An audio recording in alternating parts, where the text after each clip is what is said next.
இது simply divine series powered by Giri. இந்தியாவுடைய முக்கியமான மாநிலங்கள்ல எத்தனை ஹிந்து கோயில்கள் இருக்குன்னு தெரிஞ்சுக்கலாமா? கேரளா 22,848, மத்திய பிரதேசம் 28,050, தெலுங்கானா 28,577, ஒடிஷா 31,780, ராஜஸ்தான் 38,955, ஹிமாச்சல பிரதேசம் 42,652, குஜராத் 49,984, ஆந்திரா 56,890, வெஸ்ட் பெங்கால் 58,876, கர்நாடகா 66,465, மகாராஷ்டிரா 77,283 திருக்கோயில்கள்.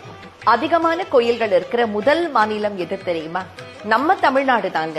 மொத்தம் 79,153 திருக்கோயில்கள் இருக்கு. தமிழர்களாகிய நம்ம எல்லாருமே பெருமைப்பட வேண்டிய விஷயம் இது.